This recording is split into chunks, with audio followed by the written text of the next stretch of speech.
So we walked into one of your schools and you Yep. said to me, I haven't been here in 3 months. And it just blew my mind because in the martial arts, like my dad, like my grandmother, they worked in their businesses all the time because they never thought of opening 2 or 3. That wasn't even on the table. And you simply said to me, if you got sick or hurt and couldn't work another day in your life, how long would it be before you lost this business?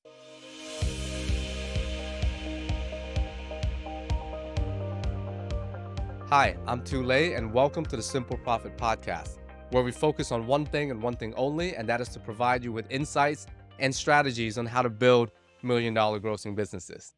At Encourage Martial Arts, today we have 5 locations in the Northern Virginia area. But just like any other business out there, we have to start with one. I firmly believe that the move from one location to 2 locations was my hardest challenge because I had to do it profitably and without losing my mind in the process. On today's show, I welcome my first guest, a good friend of ours, Brannon Beliso, a staple in the martial arts industry, an established author, a mentor, a coach, who operates 2 very successful locations in San Francisco, also averaging $1 million in sales each. And we're going to dive in to see what it was like for him establishing his first location and making the decision to move to his second location. Like I said, we all had to start somewhere. And in Brendan's case, it was in his grandma's coffee shop where he was brushing the floor and cleaning. That's where he learned his entrepreneurship skills. Let's dive in. Well, welcome to the show, Brendan. Thanks so much for being our guest today. What we'd love to kind of hear is just your background and how your personal journey all the way up to the creation of the brand that we all know, which is One Martial Arts. We'd love to get that story from you, man. First of all, I'm very grateful to you, my brother, to allow me to share my story with everybody. I cut my teeth at an early age. My grandmother was an immigrant from the Philippines, and she had small coffee shops in the Tenderloin of San Francisco. So as a young child, all I was old enough to do was push a broom.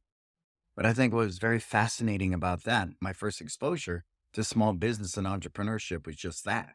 She was able to bring 7 kids over from the Philippines. She was able to help all of them buy homes. She owned 2 homes herself. And I was just amazed by that because everybody working day jobs, I didn't see them be able to cultivate that type of wealth.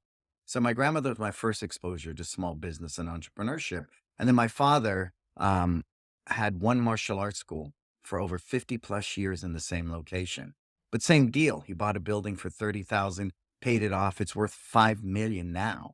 So just to see that through that disciplined practice And and just to be sure, the martial arts school that your dad operated is not the same as the One Martial Art location that you're no, at now. no, not at all. Not at all. Different Did you philosophy. practice martial arts when you were young? Yeah, I started at the age of 5 in 1967.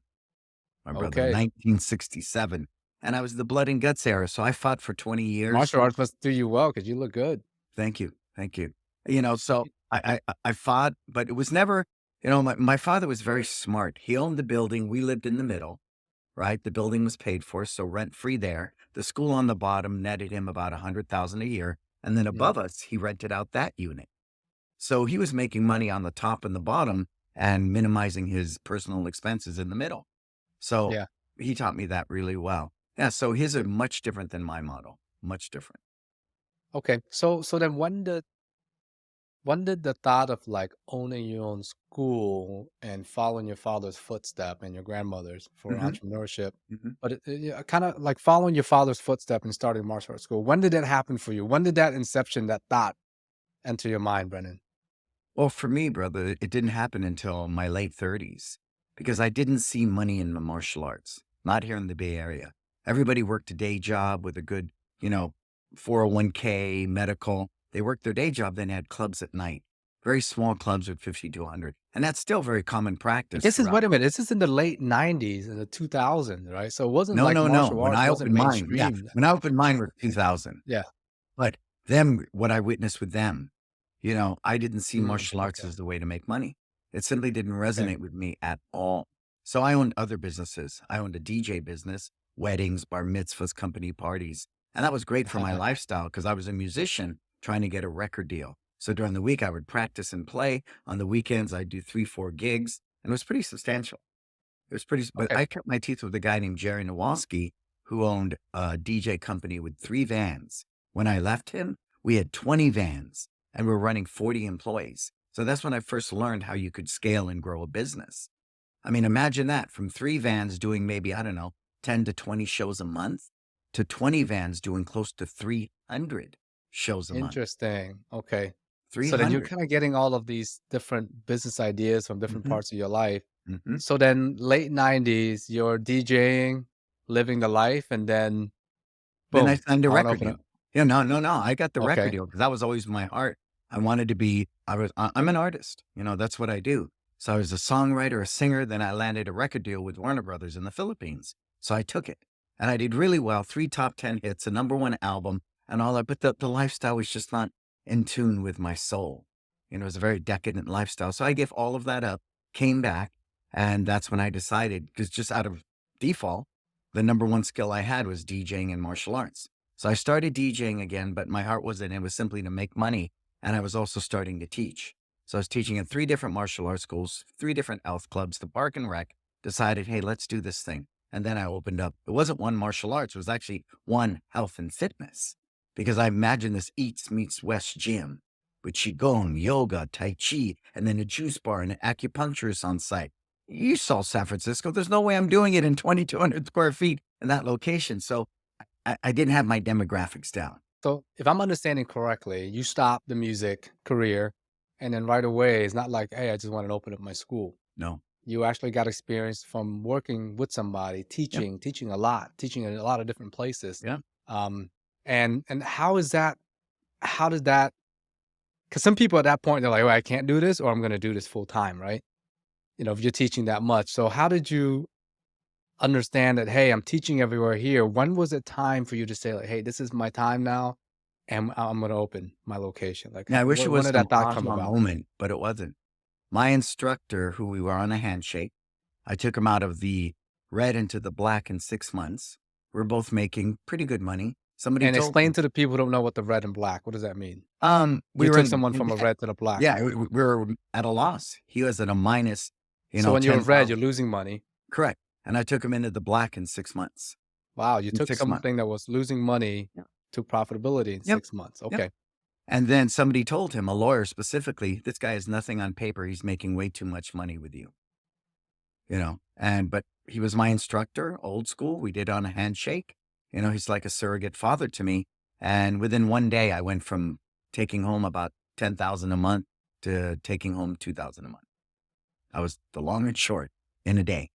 And Okay, take me through that real quick. Wait a minute. So you were teaching for this particular person mhm, mhm. and you flipped his company from probably closing down if you're not there to Yeah. profit.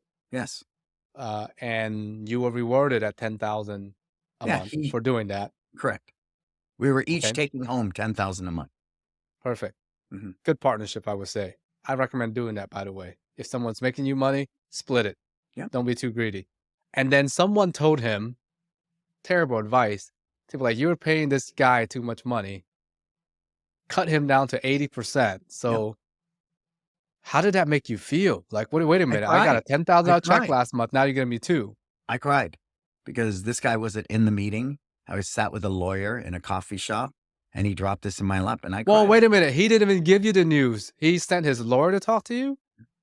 Okay, this is like its own podcast show that we have to touch base on. How to It not is. screw your most important team member, Yeah. which we went over already on how to take care of your team Oh, members. good. So just Wonderful. further proof, guys, take care of your Wonderful. people. Well, it Okay. was a lesson hard learned, but I take good care of my people. And I so, see that. Yeah, I know that. Yeah. I learned that lesson. So within a day, I was scrambling. 4 friends, 10,000, 3,000, 2,000, 5,000. They put up money. We had K1s and everything. I bought everybody out in 3 years. That was the goal. And they all made a little money. I tell anyone, don't open a business on $40,000. Please don't Okay, do so that. take me back real quick. You got this news that you just lost 80% of your salary from a lawyer. Mhm. You call 4 friends up. And did you buy that location or did you open a brand new location? No, I opened a brand new location. Okay. And Yeah. then where was this money? What was it for? The money that your friends gave you that you bought out? Like, take me through that. Well, because basically, on 10K a month, I didn't have the money to do the remodel, the build out and all of that. I even had to get my sister to co-sign the lease at that time. Okay. This is your first location now we're talking Correct. about. Correct. So you said, hey man, screw you. I No, it made you a wasn't ton for of you. I money. said, yeah, I said, you guys know I can't take that deal. You're cutting 80% of my revenue. You're telling me all the programs I've created to generate this revenue are not owned by me. It's owned by him. I mean, all of it was just bad, right? It was just Right. bad. And so, And so you left and you say, I'm opening my own school. yeah, well, I said, you give me no choice. I can't live on $2,000 a month. And you know that. You know that. I had a And then car you payment. got you got a group of friends and family together Mhm. that gave you what we call seed money. You scraped up 40,000 somewhere. Yeah. You found the location. You convinced the landlord to lease you the space. Yeah. Your Because my sister had sister to co-sign it. and Yeah. use their house, right? Use their house as leverage. Sounds like a lot of risk. Yes, there was tons of risk, but here's the Yeah. good So news. take me through your mindset at that point. Like, what was your worst case scenario? Well, And the reason why I'm asking Brendan this is we all go through this, by the way. And if you're not thinking about all of these things, and you gotta be looking at it. Like, what was your worst case scenario that played out in your mind if this didn't work out? well, if that didn't work out, then I knew in my mind of minds that I had a skill set to go back to DJing because I was still DJing and I could have grew that because there's always a need. People will always get married. Companies will always have parties. People will always have bar mitzvahs. So Yeah. that I had already tested that, but it's not where my heart and soul was. It just wasn't at that time because Taibo was really big. It was DJing, music, and martial arts all in one. So I was also traveling the country doing big fitness conventions, training people on how to do cardio kickboxing. I had my I own think this version is of it. really important. Okay. So what Brendan, what you're saying, and I think it's important for our viewers and listeners to understand is that if you laid out the worst case scenario and you Mhm. are okay with it, it gives you that confidence. It gave you that confidence to like, hey, let's go all in. And worst case scenario, I have something, I have a plan, I have something I can do, right? I think when people fall into really bad situation is that all they look at is the roses and the flowers and the best case Mhm. scenario, and they don't Mhm. look at the Mhm. worst case scenario, Mhm. Well, right? I tell you a Um, philosophy I created really quick too. Imagine a circle, and the center of that circle is you. Okay.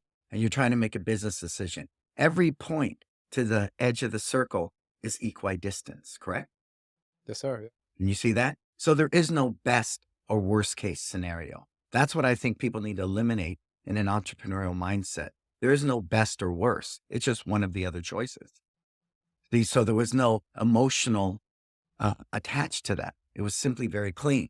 I can open it. It's of equal distance. I could fail. It's of equal distance. It could be mediocre. It's of equal distance, or it could be wildly successful. So if you make choices that way, there's less of that unbalance. Because if I attach an emotion like fear, okay, here's the worst case scenario. Guess what? I'm never going to make it to the edge of that circle. And if I'm just roses and flowers, I'm way, way, way outside of the circle. So nothing's equal distance. Exactly. Understanding all the options that could Right. it be and that's there and then And come they're with all it. equal. They're all Yeah. equal. It could They're all all equal. happen, right? So, Yep. Yep.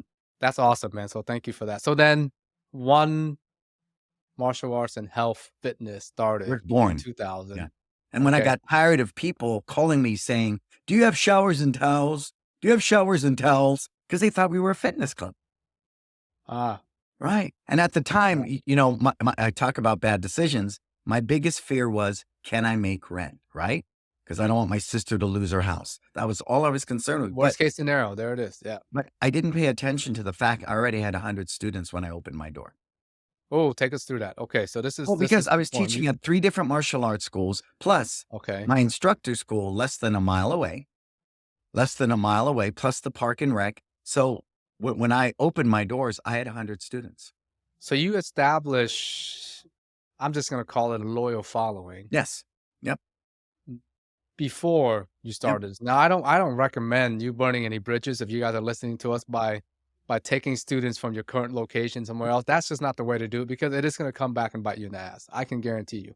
Yep. Do business the right way, good things happen. Okay. Yep. So at these different rec centers and things like that, and the students that knew that you were there. So when you opened, I don't think you maliciously sent an email to, or I No, don't know, email existed back then yet, we didn't like have a it, bro. flyer. Yeah. You didn't have There was emails. no Sorry. social media. There was no Instagram. Hey, I'm opening Yeah. up down the road. None of that existed. It's guerrilla So, marketing, right? You didn't do flyers all over your old instructor school. These people nope. just knew, I really like Brennan, the way he taught my kids and myself.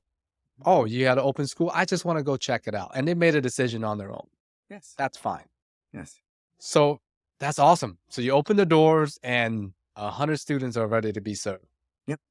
So we were profitable in the first year, but I also had Tai Chi, yoga, Aikido instructors renting for me on open time. I also had an esthetician on site What is doing an eyebrows. esthetician? Teach me. They do eyebrows, massages, Oh, things like okay. that. Yeah. Okay. 'Cause my cousin did that and she said, I need space. But weird it was teaching a Oh, martial arts now class. everyone knows my eyebrows are probably not well kept because I don't know what that is, but Right. okay.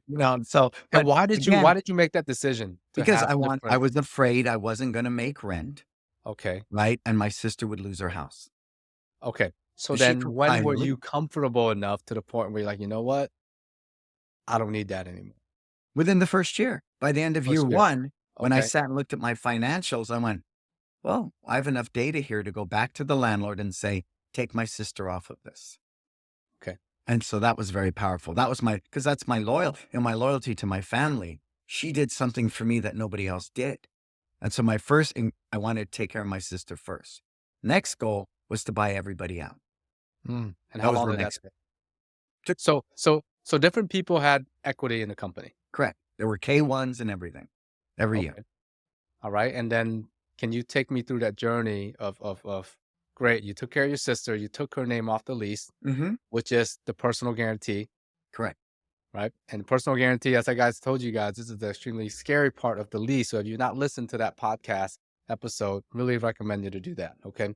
So kind of safeguard yourself, when you're signing a lease. So, okay, then now you took your sister off the lease. Your next step is to buy your partners out. Like, take Correct. us through that. Like, what was the conversation like?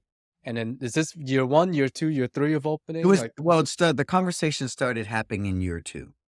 And okay. it was from the get-go. That was the goal. I wanted to buy them out, but we didn't have a definitive timeline. I just Yeah. wanted to make sure everybody made good money. I mean, how much money do you want to make off a $5,000 investment? Or how much money do you want to make off a $10,000 investment? So when I felt it 10, was 10x fair, sounds great. yeah, it would be. It would be. And 2x everybody, sounds good, but 10x sounds great. yeah. You know what I So mean? everybody That's did yeah. around 3, 4x, and it was And good. what's the timeline on that? In the first year, they made money. Okay. So here's an important Which thing is, to understand. Okay. yeah. So let's talk about private equity for a second. VCs, venture capitalists. Mm-hmm. Their model is pretty easy. They have 100,000 to invest. Yep. They're going to invest in 10 companies, $10,000 each. The number is, not important here. It could be a billion, 100 million, but 10 companies. And they expect 5 of those companies to lose all the money. Yep. That's the first thing. Okay. And then 2 companies, they expect to make their money back. 1 company, they expect to get 2 to 3x their money. 1 company, they expect to make 5x. And there's 1 unicorn that they're hoping to get 15 to 20x back. Okay. So that's this. And then if you average all of that together, it equals to about 3x the amount of money. So if I invest $100,000, I'm hoping to get back $300,000 in 3 to 5 years. So if you're going to structure some sort of partnership agreement, make sure you think about those buyout clauses way ahead of time. If you want to buy them out, what's the amount that you can buy them out at? If someone Right. invested $5,000 for you to open up your location, you should probably have a buyout clause that says at any given time, I can buy you out for $15,000, which is Correct. 3x the money. I would sign that. Correct. So 1 year in, these people are making money. That's a good investment on their side. Yeah, they were very happy. They were very happy. But Okay. the goal was, the clause that was written in there is, I'm going to buy you out. That you must agree to. And so when I felt the tipping point that everybody was happy, they made good money, I pulled the trigger. So it was more Yeah. in my lap than anyone. I could have bought But them out in year that one. decision was already written in the agreement at the start. Correct. Correct. But I could have done it in year one. But I chose to do the right thing. And when I felt everybody made about 3x, I thought that was good. That was good. So I said, here we are. Okay. And they were happy to take the money and run. Because, one All right. wanted to remodel his house. One was starting another business. So it was good timing for everybody's part. So that's really interesting, right? The journey of going from 0 to 1. And I think a lot of our users or our listeners can relate to that. Tell me about, when I met you, you were operating one location and you visited us, Top Correct. Kick Martial Arts at the time. Correct. So when did you start looking and at that point you were really involved in the business, right? Like, Yes. and the Yep. business is doing great, like over $1 million. You were making Yep. great money. What changed in your mind to say, hey, I want to open up another location? Like, what was that Well, process? there were two really important aha moments. One was when I came aboard and worked with John Cassidy on the Top Kick Insights. I was the voice of that. So Right. being able to be privy to such private information and studying Top Kick. Look, this to this day,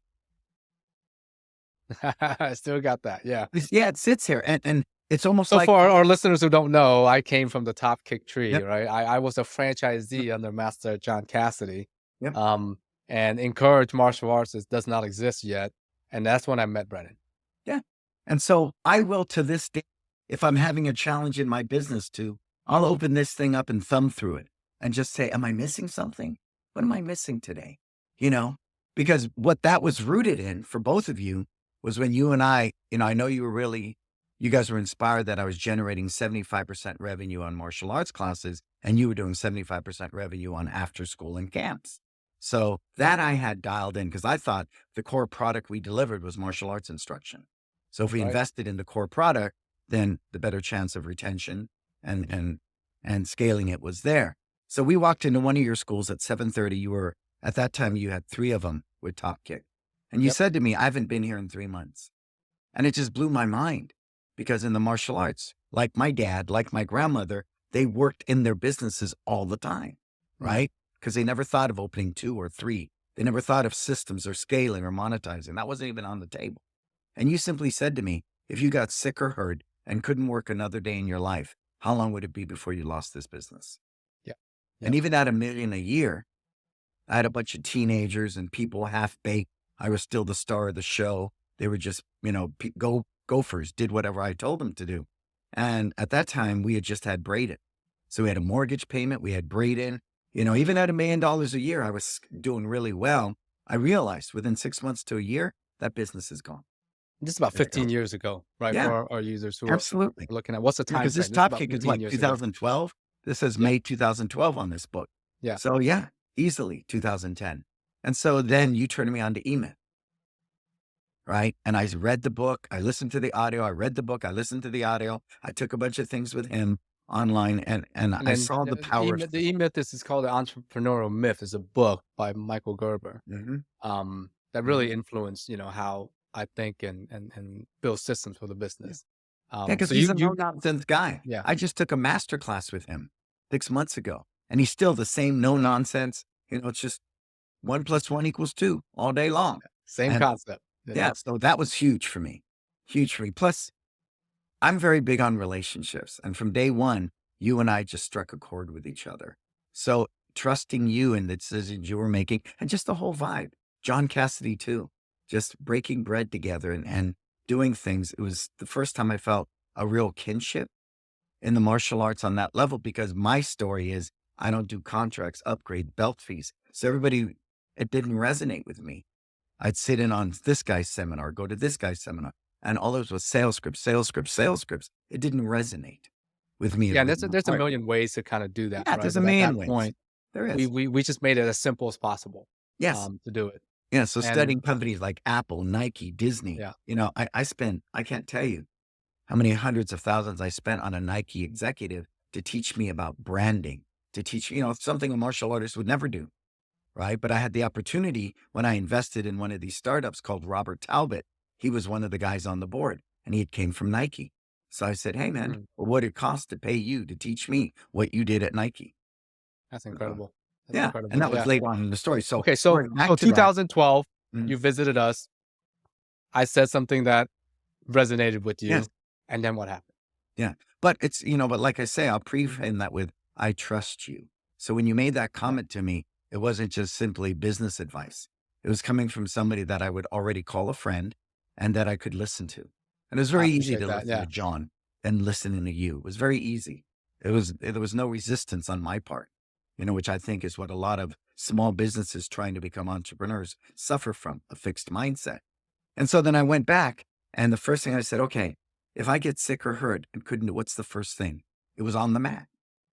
Everything else, admin, outsourcing, advertising, janitor, lawyer, accountant, all that could be outsourced. And pretty much all of it was. But on the mat, that's where I was 40, 50 hours a week. So I went about writing all the systems to replace me on the mat. And within 1 year, I was off the mat completely. Okay, so this is important to understand, right? Because when people say you got to get off the mat, some people say, I'm going to do that next week. I don't think that's the best way to go. You're hearing it from someone who's very successful, who was very ingrained in this community, grew up in this school, grew up in the community, brought 100 students with him from the community to his school when it opened from day one. You're a fixture in the community. And I think this is standard in our line of business, right? When I'm teaching yoga, dance, martial arts, whatever I'm teaching, I am like connected to that community, that 200-300 students or 50 students I'm serving. And just to rip off the Band-Aid, there's going to be some ripple effect, right? Right. Negative ones, I would say. So you took a year to not only hire, train, find the person that will replace you in the map, but also build the systems. Can you kind of take us, let's say if I'm going to ask you, Brennan, I need to get off the mats. I just don't know how to do it because I'm in the same space as you were Absolutely. 12 years ago. I'm definitely afraid of being sick and losing my business, my family, my mortgage. I got a new kid. How did you go about it? And what were some of the steps that you started with? First thing I did was take a yellow legal pad, right? I've already listened to E-Myth. I got that down. First system I wrote, how to open the front door. Literally a task. You said, Yep. how do you open up my front door? Yep. I love it. Love it. And, Okay. but what I didn't get at that time was I wasn't writing it for me. I'm writing it for some 17-year-old to open the freaking door. So So that's a whole we're nother- not even we're not talking about like, how do you upgrade somebody? How do you convert a trial? It's like, how do you open the freaking door to the business? I Well, love it's it. as simple Okay. as that though, but to get it Yeah. out on paper quickly, I had to write it from my perspective. So I wrote the warm up in my perspective, the stretch in my perspective, how to teach the stripe. Now remember, I had already interacted with Roland. So I was morphing to a rotating curriculum to teach more Yeah. efficiently, to train the team more efficiently. I saw the value in that. So that kind And of you went can hand in be hand. successful in both, right? We Yeah. tried rotating. Brendan still does that. Yeah. We don't do a rotating curriculum at Encourage. Again, what I'm saying is different systems work. Yep. There are voices, outside that says you got to do it this way and this is the only way to do it. I'm not. Brennan is also not in that perspective. It's just different strokes for different folks. It's just like, you don't have to. It's what works for you. Take from this conversation what works for you and what makes sense and apply that into your business. This saying like there's no one way to get 30 students, but I'll show you 30 ways to get one student. That's Right. what we're saying here. Yeah. Right. And I Yeah. think though, because of our industry is so ego driven, what they hear is my eagle claw is better than your tiger kung fu. I didn't say that. I didn't say that at all. I'm not saying contracts are better or not. I'm not saying that at all. I'm just saying based upon my purpose, my core values, my brand absolutes, this model resonated with my heart. And then if whoever's model resonates with you, then you seek that. But it doesn't Correct. have to be everyone's model, right? And the one thing that we've seen is consistency is what wins. Encourage Martial Arts been doing this over 20 plus years, and so is Brendan, right? 30 years now almost. If you are swaying with the wind, like, oh, there's this new thing that comes out, I try that, like that's when you get in trouble, right? You now become the jack of all trade instead of like actually really mastering entrepreneurship and formulating your business to what really fits you as an entrepreneur, right? Consistency is what does it. Mhm. And that's kind of what I'm trying to say here. Well, Yes, most you have to people would tweak it here say, and there. Yeah. most people would say you do $1 million a year with about a 40, 50% net. You're sitting pretty. Why would you do anything else? Why would you bring in Roland and do rotating curriculum? Why would you start moving to being a systems driven business? Why would you do any of that? I- Complacency is the enemy. Complacency is the enemy. So So you for were me, making $500,000 and you Mhm. said, hey, excuse my language here, crap. If something happened to me, Yeah. all that's gone. Right. And so you're saying, you know what? I need to put systems in and I'm going to start with the simplest thing I can look, your think of. fault. Okay, 7:30. Bro, I've been here in 3 months. What? Then what were you like 20 at the time? 25? No, I was 26. Yeah. And I I was was just like blown 26. away. A very arrogant young man at that Yeah, point. but But I still, I feel was better now. impressed. Yeah. I was Yeah. because what I got was I needed systems. So going back to the story, I wrote all the systems based upon me. Yellow legal pad every day for a couple weeks. Anything I did, Even when I went to the bathroom, everything got written down. Then I said, okay, main priorities on the mat, on the mat. So you literally had like someone recording you, which was you, Mhm. everything that you did in the Mhm. business, and you wrote down a system. Yep. How I would clean the bathroom or restock, or what do I do? Yep. What am I looking at when I'm at the front desk? How do I return messages? And you didn't Everything. care where you started. You just wrote down everything that No, you did. but I did know Matt was number one, because if I Mm. could replace me on the mat, if I died tomorrow, if God took me tomorrow, my wife could manage it, right? She could. Admin was outsourced, bookkeeping, lawyer was outsourced, janitorial was outsourced. The only thing that couldn't be outsourced was on the mat. Okay. So fast forward a couple years later. Mhm. Okay. So you got the system and you got off the mats. Yep. When did you and Kim, your beautiful wife here, started thinking about, maybe I'll open a second location? What was that like? That was an easy one because, I'd been grooming TJ since he was 14, Who's you TJ? know. TJ Dela Cruz, who runs both the locations now. He's kind I of know like, who TJ is, but yeah, for users who don't know, TJ's my okay. district manager, but Where our did you model is find unique. TJ? Where did you find TJ? TJ came to me through another instructor. Yeah, his Was he your instructor goes student to or was he an school. outside hire? No, he was a student. He came to me at like 10 or 11, maybe, Ah, okay, okay. and So he's you groomed 32 him. now. Yeah, So you groomed him for 20 years. correct, correct. Okay. He This point, TJ is in his early 20s, and you're Mhm. saying, hey, he looks like he's ready. Well, I was trying to groom him. I'd take him out to $400 dinners. I would tell him, "Look what we made this year." But he was in college getting his AA, trying to figure it out. The minute he said, "This is what I wanna do," I said, Mm. "Well, if we're gonna scale and grow this, I can't have my lifestyle and support your lifestyle with one school." That's really just the long and short. We So live here in you San Francisco, right? So, I mean, everything's wait a expensive. minute, wait a minute. So you opened up your second location not because you wanted to, because you had to in order to take care of this team member that's grown up with you and wants to make it his career. Correct. Correct. That's But you gotta yeah. know that I had other investments outside of the school. See, I learned that early on for myself personally. Between the startups, my portfolio, my consulting, the Kids Live Life Skills, which is an international system in 450 schools. I mean, I knew.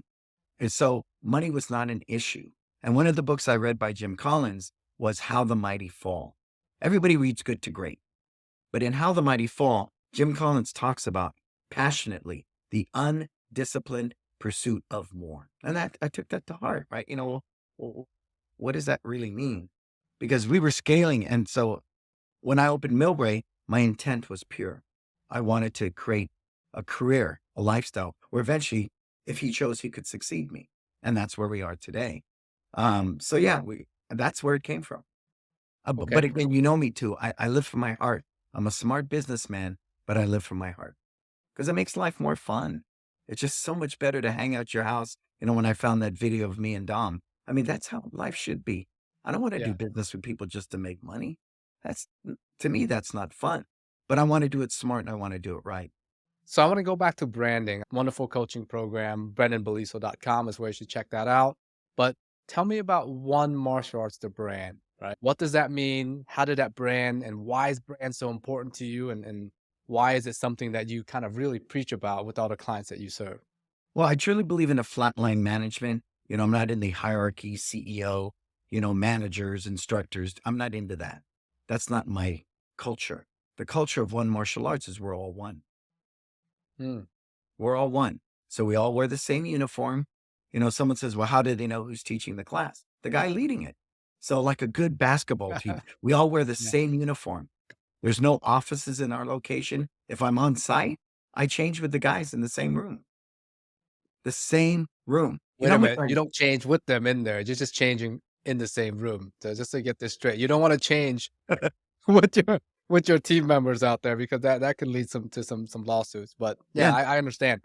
Flatline organization, Mhm. and the point is you want to be approachable and Correct. make everyone feel like they have a voice, Correct. a say, Correct. a decision making ability. Because let's be honest, we're not in front of every single student, each one of our staff members making some decision for us. And I always tell my team members this is like, who's the most important person in this company? And they're like, oh, the CEO. Or it's like, oh, it's my manager. I'm like, no, it's your customer. It's the customer. Yep. That's who your boss is. If we don't have customers, you don't get a payroll. No one gets paid. There's no companies. Well, I had that conversation with one of my clients yesterday, and I said, who's the hero of this story? Right? Everything's a storyboard. Let's just take Star Wars, right? Luke Skywalker is the hero. Yoda is the guide. We're the guide. So I'm working with a client, and you know what's at the top of their website? A picture of them throwing a kick. I said, take it down. You are not the hero of the story. That's The right. student is. The student Yeah. is the hero. So be very clear about that. Be very clear about that. So I And love that brand one martial arts, you know. yeah, if it's okay, one's another word for God. So Mm, for me personally, I don't speak about it openly because we have so much diversity, but at a very personal level, I'm mindful of in my personal life who's in charge, right? love it. So Love it. every time I Okay. see the one, I'm mindful of that. But the sense of equality that it inspires me to, the sense of humility it inspires me to, the level of emotional intelligence that really needs to be taught and nurtured for a CEO. All the top jobs running around, you look, everything's emotional intelligence, emotional intelligence, emotional intelligence. So I know 1+1 = 2, but 1+1 = 2 good sound business practices paired up with good emotional intelligence from a CEO and methodically trickle down and taught into the management based upon a very clear purpose. Ours is live your best life. Done day. We answer the phone, live your best life among martial arts. Bow at the class. What are we going to go out there and do? Live your best life, sir. Everything I do is cultivated in living your best life. Nike, just do it. Right? So having that purpose statement and that short, 3-4 word sentence that you live and die by, make decisions from, removes the ego, removes the personality. And now we're living from a bigger cause, a bigger purpose. Very cool. So, all right, you got to open up your second location. Mhm. TJ's doing well. And so take Yeah. me through the difference between your first rent negotiation compared to this one now. How did you pick the location? Like, if you can take us through that process and what was different about it and how did you Well, the approach first one was very emotional. I was hurt. I sat with this lawyer and said, I'm going to open up as close to you as possible. And I'm going to be your number one competitor. I was just hurt, right? The it? Yeah. second one, I methodically did a proper business plan. Hurt people, right? That's what they said. Yeah, Yeah. I did. But, him and we are great friends today. I mean, when he called me up one day and said, how much for cardio kickboxing? I said, sir, he says, I just want to call you. It was a bad choice. I made a bad move. And no one's instructor does that nowadays, but he did. And I love him like a dad. To this day, I support him and I help him in his old age. And, people do mistakes all the time. Mistakes are something we do, not who we are, right?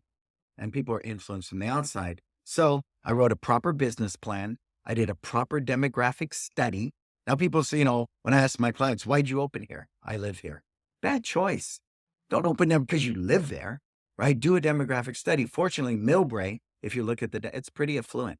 It's in some of the Yeah. highest earning income. So it made sense. The number of preschools, the number of elementary schools, right? Because us like you are pretty much kid dominant, right?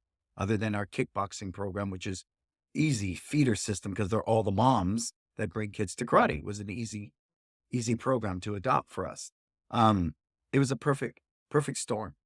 Perfect storm. My kids were going to this place. It was like a gymboree, it was called Little Gym. And every time we'd bring the kids there, I'd go, babe, if we had this location, I could scale this thing faster and better and quicker but we had that model, 3,700 square feet. That's our model. Come in with bigger budget, bigger advertising, everything, and just blow away our competition.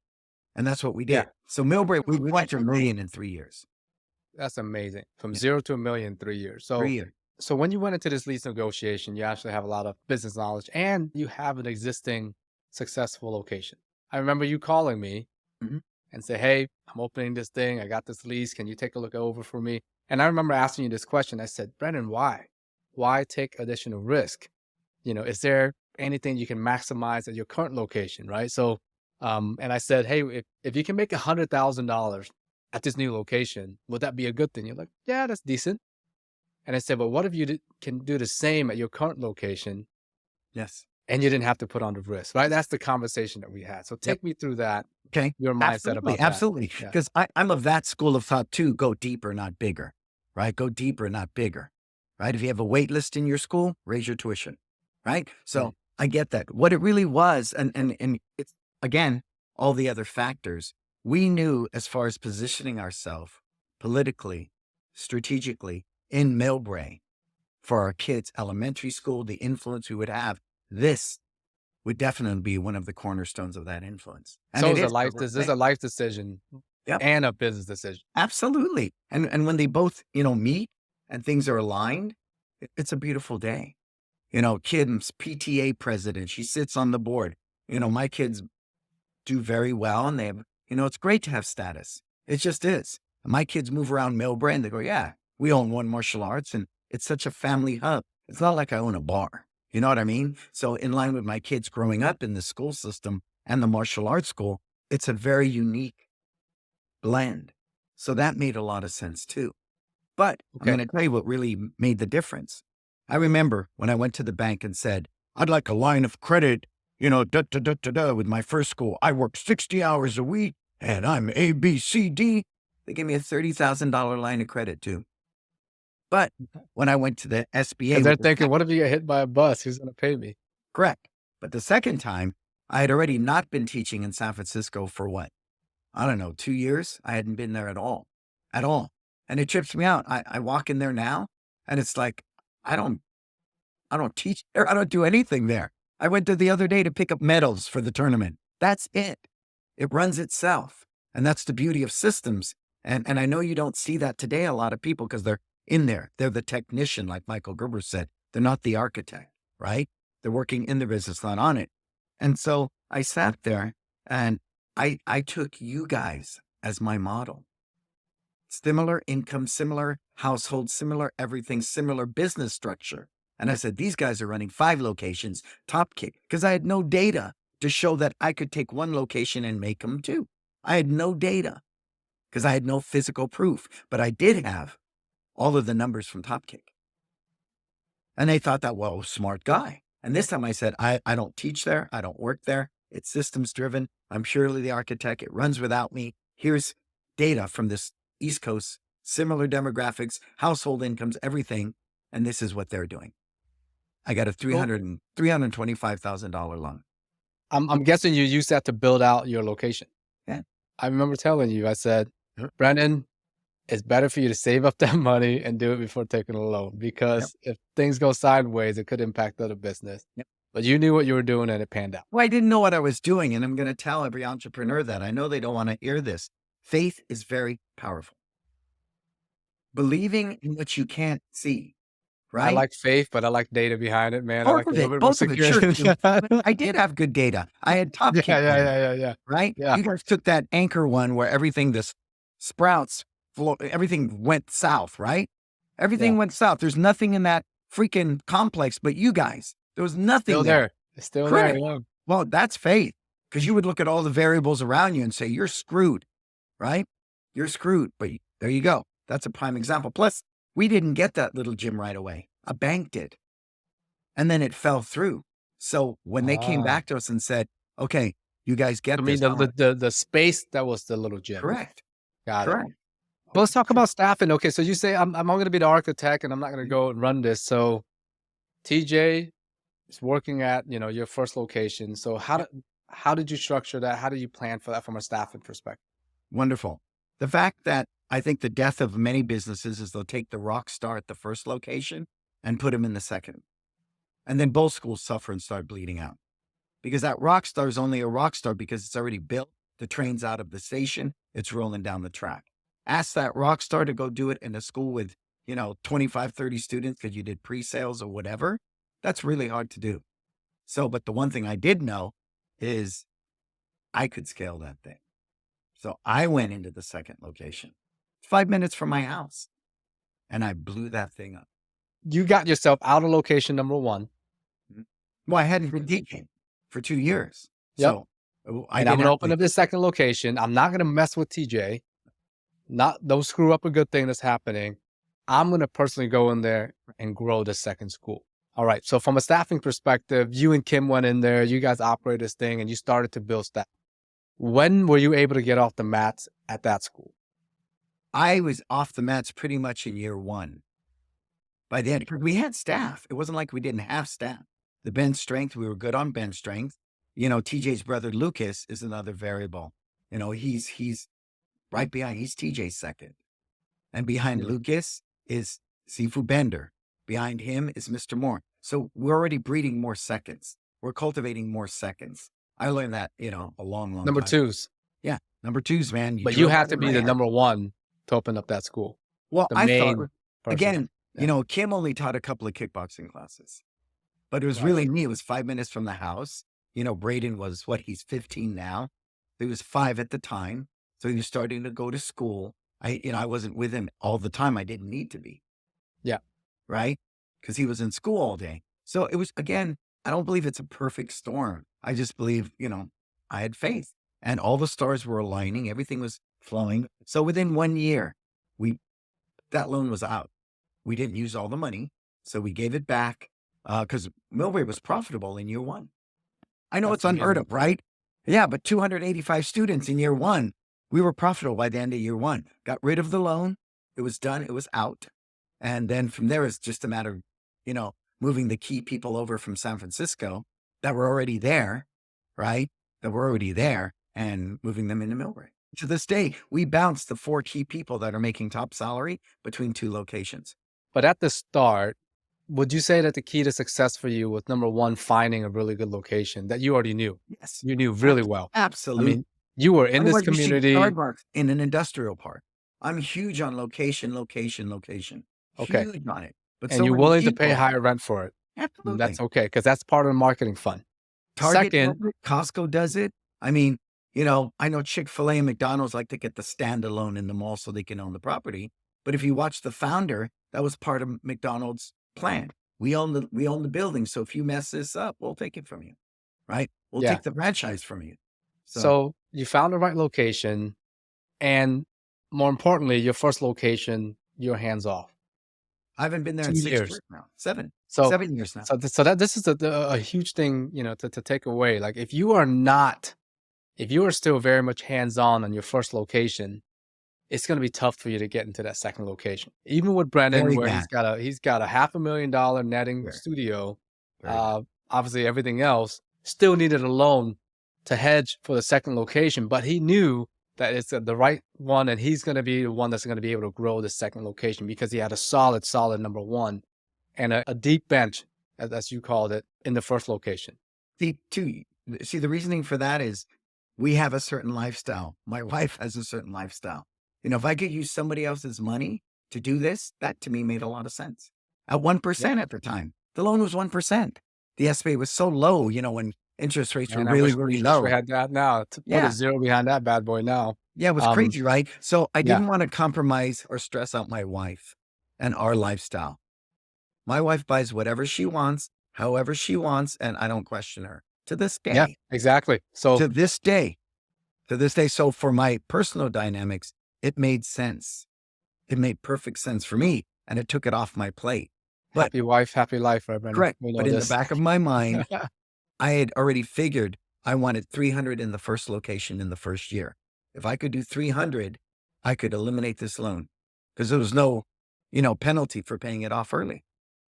So, and if I knew I could be profitable in 1 year in a business where I knew nothing, where I didn't know about systems at that first location, I knew nothing. All I had was heart and pure grit. And the ability, got like my experience grandma in and dad, systems yeah, from an my immigrant, grandma, yeah. being an immigrant, my father being an immigrant, I could outwork anybody. So let's fast forward 10 years today. What does the business look like for you right now? Well, when the pandemic happened, I came back in. It needed leadership. Like many of us, yes. Yeah. I did virtually. We were doing 1.2 million a year virtually. I mean, that was insane, but they needed leadership.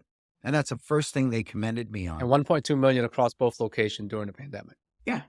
And we know California is one of the most stringent states Strict. when it came to the laws. I mean, Super it was terrible. I'm just Super going to strict. say it was bad. Yeah, up until April of 2022, we were still Yeah. teaching at a farmer's market. Yeah. So that's a testament to culture and purpose. A culture-driven business can survive things like a recession, a mortgage crisis, a pandemic. A strictly, systems-driven business without a strong culture, I would challenge. I don't want people to buy. I want people to believe. And if you can get people to believe in you, they're the raving fans. They go out and tell more people because we know word of mouth is still the best. So Right. after the pandemic, and once the dust settled, I teach 1 day a week by choice because the first thing the team said to me, it's really great having you back on the mat. We feel you're more in tune with us and you get what we're about. So when we tell you this curriculum doesn't work, we'd like to change it, or this class time isn't working anymore, or, we feel you're more in tune with us. And I think that's important. Steve Jobs was a hand-on owner, right? Elon Musk will slept on the floor of Twitter when he first bought it up. I think a certain amount of that needs to happen. But I, like you, I was busy raising babies too. So I was literally out of the business when Tail was born. She's 12 now. So I was just raising babies. I was a basketball coach. I was just, because the businesses ran themselves, both locations. But when that pandemic hit, we Gotta became go back in. everyone. Yeah, you have to go back in. Yep. We're a brand new Hey, business. so you have this incredible brand, this incredible culture that you've built, Mhm, right? Across these two communities in San Francisco. mhm. Why not go for 3, 4, take this to a national brand? Like, That's a really, really good question. I've been approached with VC money to do just that. They right. wanted to open up 3 or 4 in the Bay Area. And again, my family's my priority. And I know to do it right, my hand needs to be in it. Talking to construction people, getting things in line, there would be a certain amount I would still need to oversee. And for me at this point, because of my other investments and everything, um, I do. Yeah, you're So, content with what you have, so no well, I'm need not to. content. See, content and complacent are two different words, right? I just picked up an advisory role with a digital media company in Canada, which requires my time. I sit at Zoom 16 hours a week with clients. I mean, I want to impact the world. I want to make a difference. And Roland kind of taught me that. When Roland said, I don't want to own schools, I want to own the world. Right. And I see that I reach a bigger audience via social media, Zoom, and things of that nature. Revenue wise, you know, I do very well with other revenue streams. Am I against it? No. But as Michael Gerber said, as I dug deeper, he believed opening up a martial arts schools is one of the bad choices, one of the worst choices. If you Google it, Michael Gerber said, "Oh, I wouldn't open a martial arts school ever." If we look at our industry, and this is where I think you and I could change this industry. There are more mom and pop martial arts schools than there are franchises. Whereas, look at the hamburger industry, there's more franchises than there are mom and pop hamburger joints. Why is that? Why is that? Well, I think that the unicorn there is developing a business model. Well, not the unicorn. I think what needs to happen, if that's going to happen, is the structure, number one, right? Tighten right. We saw what happened with I Love Kickboxing. We see premier martial arts getting sued left and right now, right? By the franchisees. So it can be done. Everyone that's boasting 50 and 38, they're all affiliates. These people call themselves something else, but they pay association fees. True franchises, I think there has to be more control. Without a doubt. Without a doubt. Without a doubt. No, without a doubt. Number one. So going back to you, right? And I appreciate that kind of the bigger view of what the Mhm. industry is like. First of all, I don't think opening a martial arts school is a bad idea at all. I'm I going to don't think disagree with so. Michael Gerber on that because I don't think so. you got two people on here, and I know many more, and those of you that are listening will probably agree with me on this.